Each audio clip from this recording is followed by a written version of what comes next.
All right, let me give you a minute to settle in. Let me get a minute to settle in. Got a few cameras lined up here. I'm going to silence my phone. You know, even if Trump calls me right now, I'm unavailable. I'm engaged in a live stream. So, turn this phone down. Got that on silence. Let's let me just share with you what I plan to do here during my live stream time with you today. I want to show you the cameras I use in filming videos. I just got back last month from Yellowstone National Park, Glacier National Park. A lot of you saw those videos of Yellowstone and Glacier, and you asked me, man, what kind of camera do you have? How do you zoom all the way across those lakes or way up in those mountains and then pan it back? And the answer is, a lot of you have asked, you probably envisioning some big lens about this big around, about this long. In all actuality, the cameras I used are right here. They're small. They could fit in your shirt pocket. I mean, look at that. We're talking about something you could carry in your coat pocket or in your pants pocket. Now, I want to start out by telling you about my original camera, and these are the two mounts I primarily use. This is a Canon SX6110HS. That's the numbers on it right there at the bottom. And it has an 18x optical zoom. So let me turn it on. When I turn it on, you're going to see the lens pops out about that far. It will actually magnify, without losing the pixels, 18 times. And then after the optical zoom ends, it has a zoom where you're really just dialing in the pixels. This is a 20.2 megapixel full HD camera. This is the camera I originally started using on my channel. I never used my phone or anything like that. So at the top, there's your zoom. And then you can zoom it out, and that right there is 36 zoom. That's 72 zoom. So if you zoomed at something, that would give you a 72. Let me show you something here. We'll play zoom in on the preacher's book desk. How about that? All right. We'll set it up here. Okay, this is really way too close to be going. I'm getting out of the screen. Let me push y'all back a little bit. All right, we're going to zoom in on my books back there.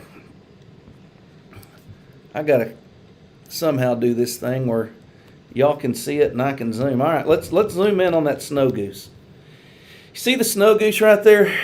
Let me get up here. So obviously we're zooming in on the snow goose, not the merganser. We'll just do the merganser, okay? That's a hooded merganser.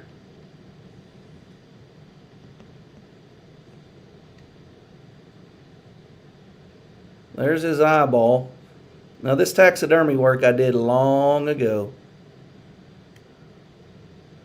And I'm doing it backwards twice. You see how it's zooming in?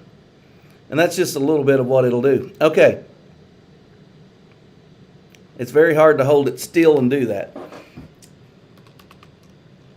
All right. So that's the one I started with. The only reason I got rid of this is I started having some small, minor problems. I've been using it about 4 or 5 years, I guess. And I bought this this is a Photo Pro UFO 2. And this is what I love about this tripod, okay? It's going to open up and you can set it down, but these are also flexible.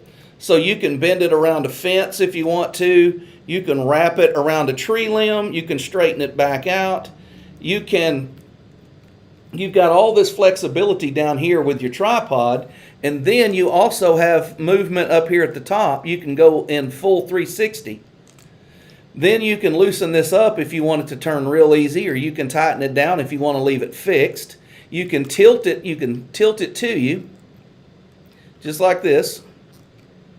Then you hold it out. Now you've got yourself an extension of your selfie stick. You see that? These, you can get these on the internet for under $30.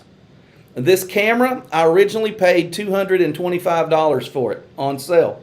So this is the original Canon PowerShot that I started out with an 18x optical zoom, and then it will continue to zoom in on the picture to 72. So anytime you've seen me zoom in years past, this is the camera you saw me do it with. Right before I went on vacation, I bought a new camera. Notice what I bought? The exact same thing. Well, not the exact same thing. This is my original was an SX610. This is an SX620HS. And the difference is the same 20.2 megapixels in full HD. This one, instead of having an 18x optical zoom, this one has, you see right here, a 25 power optical zoom. So that means I can actually zoom in on the object 25 times, and then I start zooming in under the picture. So when I turn this one on, same way, you get your little pop out there, and when you zoom in, I never set the date and time on it. So the zoom is right there on the top, and you see it extends out. This one will end up zooming it out instead of 72 or 76 like the other. This one will go to 100 power. So when you see me zooming in on those waterfalls, you know, that are 3 and 4 miles away on the other side of a canyon, or 5 and 10 miles away on the other side of a canyon, this is all I'm doing that with. I have a 32 gig SD card in each of these. I think this one will even go a little higher than that. But this is the camera I'm using for that. Now, this one here I bought refurbished for $225 from Canon. So I'm getting those great long range shots with just this right here. And like I said, you put it in your shirt pocket. Now, one of the things I'm going to recommend that you do if you end up getting a camera like this is get you what's called a dead cat. The microphone on both of these cameras is right here near the lens. And so what you need is a dead cat. This is just a little fuzzy thing. It was round, it was sticky. My brother knew about this, ordered me a little pack of these. I need to put one on this. This will greatly reduce your wind noise. It won't completely eliminate it. I mean, if you're in Louisiana right now, you're probably going to hear it with this. But this is the camera you see in all the videos. Now, this one is slightly different. It's a little bit newer, I guess a little bit different model. But here's one of the first things I noticed about it. The hole is not in the center like it is on my original. And so I'm like, well, that's kind of weird, but here's why. In my original, I had to take this off of the mount in order to pop the battery out. The battery and the SD card both go right in here. And that's the reason I got a new one. The SD card will not stay locked down. You kind of have to push it down, get it just right to get it to close. And I thought, you know, I've got a lot of years out of this thing. I've hauled it up and down the creek bank, in and out of the deer stand. I've strapped it to four-wheelers. I've blown up stuff all around it. So I thought it's probably time before it completely goes dead to get another one. So what did I buy? I bought one just like it.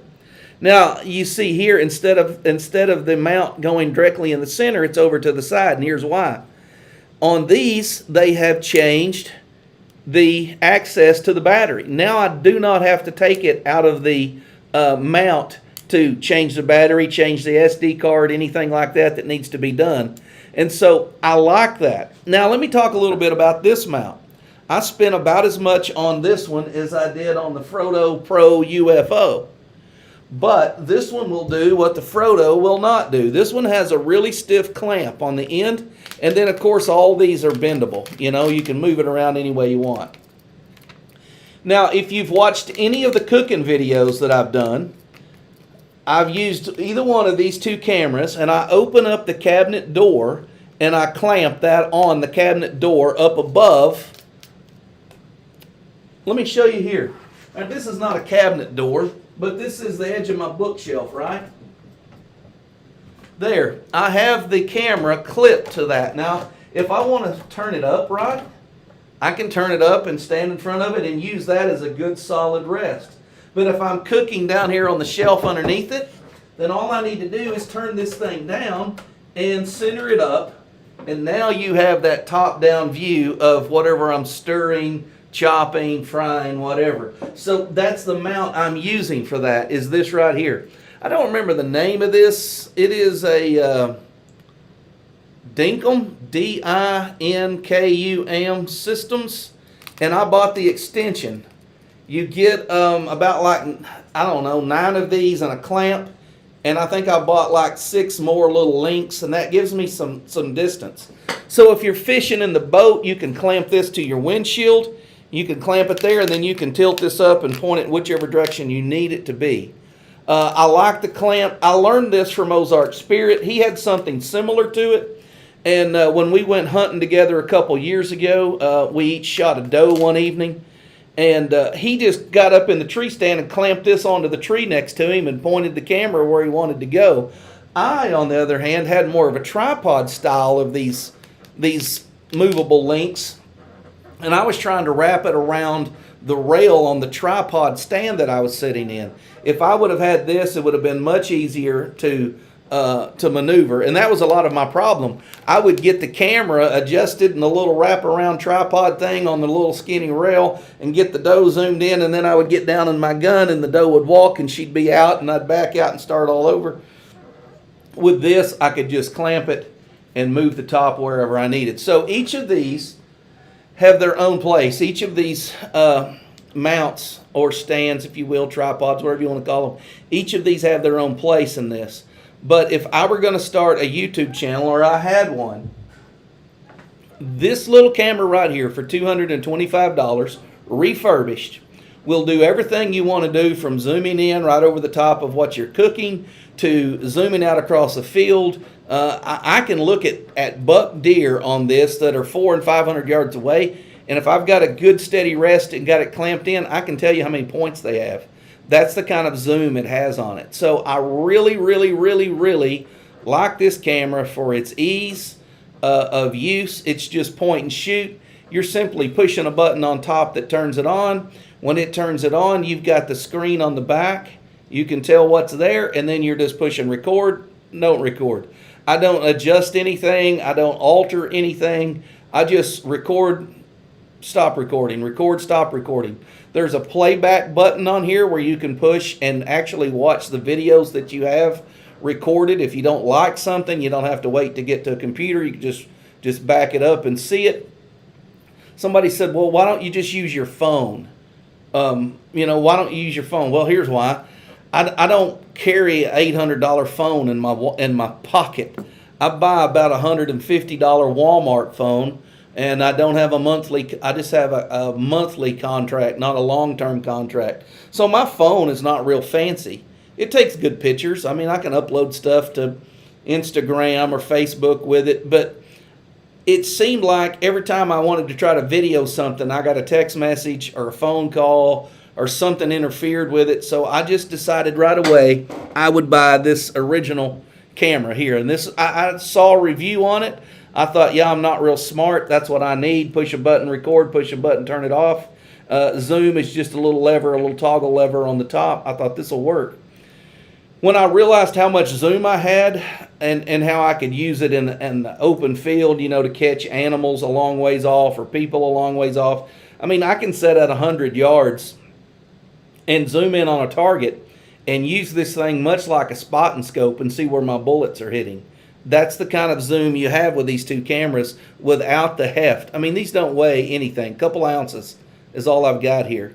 And so I put the strap on this one. A lot of times that strap just gets in the way. There's been a few times like leaning out over a waterfall or maybe at a lock and dam system that I have, actually stuck the strap on my hand in case I dropped it. But for the most part, I wouldn't put a strap on them. It's not necessary. It just kind of gets in your way, blows around. So anyways, that's the tripods. Those are the cameras. That's the ones I use. I do have a GoPro but I do not use it very often because the audio is not good on my GoPro. I don't have an external mic for it, and it's just hard. With a GoPro, you don't have that zoom. You have to manually move the camera where you need it to be. I understand it's action, if you put it on your head. But usually when I put it on my head and I'm fishing, I'm looking at the tip of my rod, I'm looking at the lure, I'm watching my line, and I video a fishing trip with me. Man, you guys would have a headache in about 15 minutes because I'm constantly moving my head. So if I put it on my chest, which is where they say you ought to do it if you're going fishing, then this is all you see. You just see my hands reeling all the time. This is all I'm doing is just reeling. And it's just the way I hold my rod and reel, I guess. So if I just could have one camera, I would have a Canon SX620 HS, and I would do it all with that. Now, the downside to this, not waterproof. So if you're going to go out and get in the water, you're going to get wet, you're going to get in the rain, you're going to need a GoPro. But most of the time, I'm kind of, I'm sweet. I melt when I get rained on anyways. I'm not out in the rain very often doing anything. I'm kind of gotten soft in my old age. I'm kind of like Hank Jr. said, I'm against fishing in the rain. So that's the video if any of you wanted to watch. I think we wrapped all that up in 16 minutes. So now I'll switch over here and I'll take a look at the side chat. If you got any questions about these, I'll cover that. If you just wanted to tune in and see what I was using and why, there you go. And if you got questions about these cameras, just hit it right here in the side chat or leave a comment later and I'll get back to you. Let's see who all's here. Ocean is here. I'm doing fine. Georgia Boy is here. I think there were more of you watching me in the dark than there are watching me when I had it actually doing the live stream. So, I'm doing fine, doing good. A good camera with a zoom, I recommend this. Hey, you can get bigger, you can get clearer, but for $225, I don't think you can beat it. For the money and for what you get, I can't complain. What is the camera model number? This is a Canon. These are all in the PowerShot line. So if you look up a Canon PowerShot, this is a SX620HS, and this is Wi-Fi capable. So technically, you could connect to a laptop or a computer through Wi-Fi and just transfer the files over there and never really have to take your SD card out. This will hold about, I'm going to be wrong here, I think this will hold about 2 hours of video on the SD card, or maybe a little over 2 hours with a 32 gig SD card on average.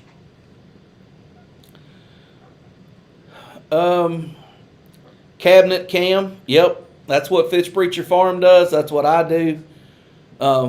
You just open that cabinet door up and then you just take your clamp and you clamp it on the cabinet. You can swing that cabinet out of the way or in the way, and all you need is the camera pointing down like this, and you can move your camera around, and of course then you can move this. And a lot of times if you want to be real close and you don't want to zoom in, you can get down close. But here's what I've found. When you're cooking, you've got steam coming up, right? And it'll steam up your camera.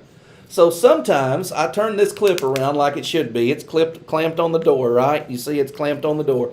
I will do my camera like this, and I will raise the camera up high, get it way up high, and then I will zoom in. So my steam may be coming up and kind of blowing off to this direction. I'll raise my camera up out of the steam stream and then zoom in on it. And so this is a great, now there again, I recommend both of these. If I was serious about doing YouTube, and I don't know how serious you would call me, but if I was serious about doing YouTube, I would have one of these with a clamp on it. Even if you don't have all the joints, even if you don't have all this, if you just have something with a clamp and a little bit of mobility, you can put this in some really great places. You know, if you had a tripod stand or even a box stand, you could just clamp that right onto the wall and stand it up and turn it any which way you wanted. If you're in a boat, you can clamp that right on the windshield and point it toward the front. And then there you go. You've got your fishing. I just think it's great. Now, sometimes you can't clamp it on everything, so that's where the UFO comes in. This here is usually, if I'm going fishing, this is what I take. And I can spread it out and just set it on a rock. I can wrap it around a tree limb because all these are flexible. I can tilt it, you know, like I said, and hold it out like a selfie stick. Because, you know, the fish I catch are, you got to have long arms to get them in the frame with me, right? So, some of you believe that, some of you don't. I'm liking the zoom shots. Yes. The zoom is what makes these cameras, it's what sets them apart from every other camera. I've seen a lot of, you know, what I call pocket cameras. You could just put them in your shirt pocket, and they're good for taking pictures, and they have, you know, marginal zoom. But if you go look at my video on what I saw in Yellowstone, or Yellowstone according to me, or whatever it was, you're going to see me zooming in on a waterfall that's literally 4 miles away. And I can see people standing there and talking, and then I zoom out, and you realize just how far away we are.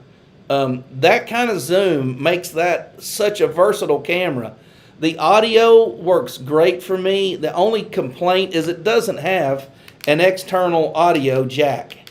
In other words, there's nowhere for me to plug in a microphone or anything like that. Now, I'm sure you could get fancy and find some way to bypass that or connect to one Wi-Fi because it's got Wi-Fi capability. Matter of fact, I was just looking on here. This has a couple of different USB ports on it if you wanted to connect to your computer that way. But anyways, that kind of zoom gives you, but the other side of that, you can't just hold this thing and zoom. When you're zooming in on something 100 times, it's like trying to shoot 500 yards. The least little bit of movement moves your scope all over the place. Or moves your bullet all over the place. So you really need a good steady rest, you know, or a tripod. This is fine for close-up video. But a lot of times, I wish I would have had this, especially at an overlook. This will clamp right on to a railing over an overlook, and you can zoom way in, and this is solid. I mean, this is like one of them. You remember them like hand strengthening things you used to do when you were like back in the 80s? Remember them? That's about how stout this one is. And it's very good. SX61, hang on. SX620HS. That's what these are. And anything in that line, you're going to be pretty close to this. Just look at the zoom. And there you go. The old camera was a 610. The new camera is a 620. Like I said, anything close to that, you're going to be good. Hey, Uncle John, thanks for coming by. All right, any other questions about it? I don't want this to be a big, long storytelling video. But if you've got questions, I'll be glad to answer them before I get off here. Lever Gun 50, thanks for dropping in with us. You going to film a deer kill this year? You know, I don't know. If I end up going on one of those meat hunts where I'm just trying to kill a doe, yeah, I'll probably film it. You know, filming a doe being shot really is no big deal. If she gets away, she gets away. But at my house, there's usually only 1 or 2 decent bucks that come through there in a year. And you only get a chance or 2 at a deer like that in my area. So I don't have a cameraman. When I see a good one, I'm not like you, Hadaway. I'm not, I got to get the camera set up, get zoomed in, get set up. If I see a good one, bam, I'm on it. It's down.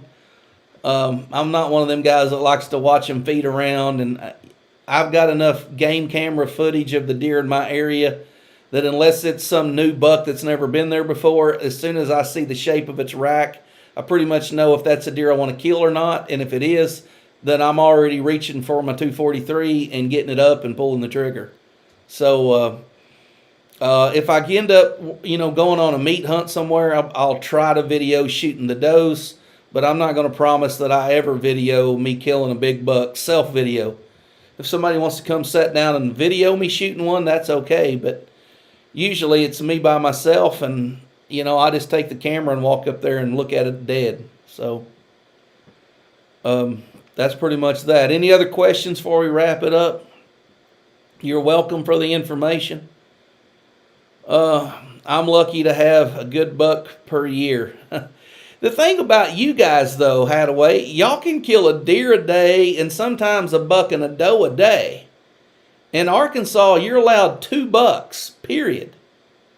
So if you want them both to be good ones, you can't be fooling around with a camera, because you may only see one good one a year. And when I say good one, I mean, 15 inches wide, at least 8 points. That's what I would call a good buck in my area. I can go back and look through my camera roll, and I can leave a camera out from, let's say, September to January.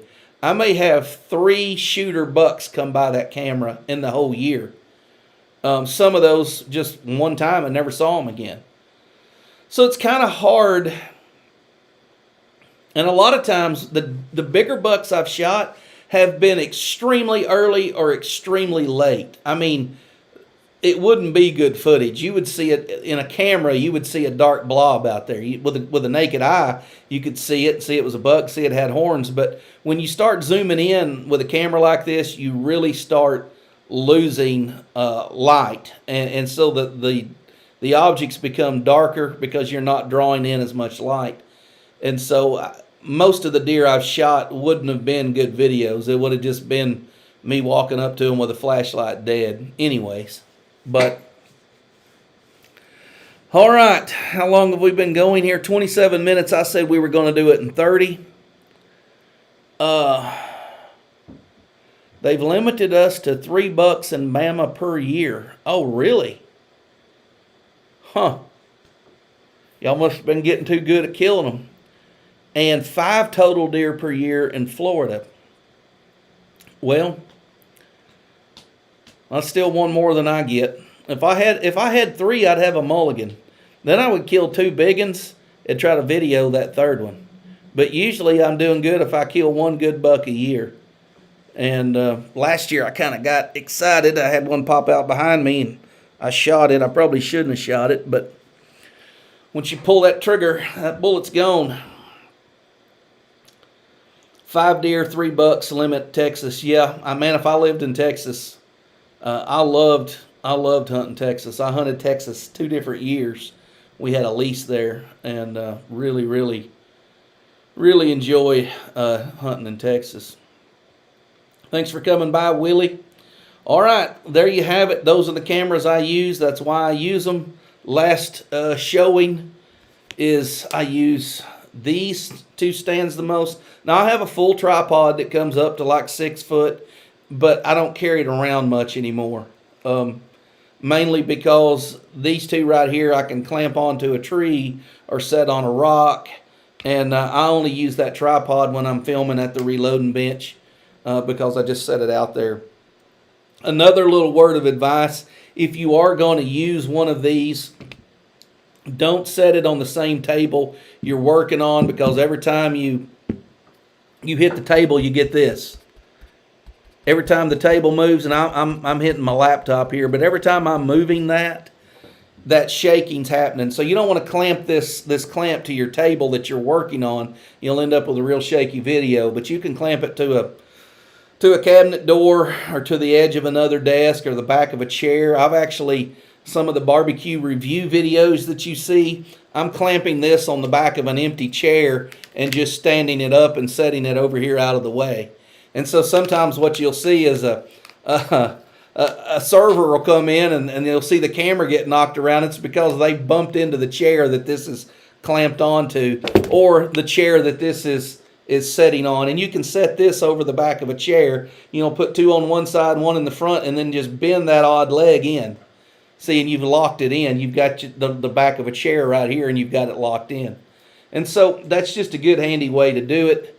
And that way, while you're eating, you got a rocky table or something, your camera's over here by itself. Makes for easy barbecue videos. By the way, I'll give you a heads up. Ozark Spirit and I are going to go hit Wright's Barbecue up in Springdale tomorrow. And I plan on doing a barbecue review of that. Several people have asked me to review Wright's Barbecue, and that's where we're headed. And I'll be glad to do it with Ozark. All right, let me catch up the side chat here. So I have sorry I bought 5 years ago, haven't touched it. I'm finally about to start casting up some bullets for a friend. Well, that'll be good. I'm sure he'll appreciate it. Real Air Gun Hobbies channel. 5 deer, 2 bucks in Florida, but only get 2 days to hunt does. All Florida deer are small. My biggest is a 12 point, 185 to 200 pounds. My smallest is a spike, 8-inch spikes, 110 pounds. Our deer aren't that big in Arkansas. We don't. I mean, I'm in a grain belt. I'm right on the edge of the Arkansas River. There's a lot of corn, wheat, and soybeans grown below my house, so you're gonna have deer that are well fed. But I guess what I'm saying, most of the Arkansas deer, unless you're in a grain heavy area, they don't get above 200 pounds either. All right, Kyle Lust, thanks for coming by. Okay, guys, we're right at just over 30 minutes, so I don't want to make this long. I want to make it short because I know people want to tune in to see it. So there you have it, the Canon SX 610 and 620 HS. My first camera, my second camera. That's primarily what I use. I have a GoPro, don't use it much. Thank you guys for tuning in. I appreciate it. If you have questions after this, just comment below the live stream and I'll get to it. Thanks for tuning in. Appreciate each and every one of you. Y'all be safe, and me and Ozark will try to put together a barbecue review of Wright's Barbecue. It may take me a couple days to get it up. If this hurricane don't blow us away and soak us in rain tonight and tomorrow, I plan on doing a squirrel hunting video and a squirrel cleaning video, and you guessed it, a squirrel cooking video in the near future. So thanks for watching. I'll see y'all on the next one.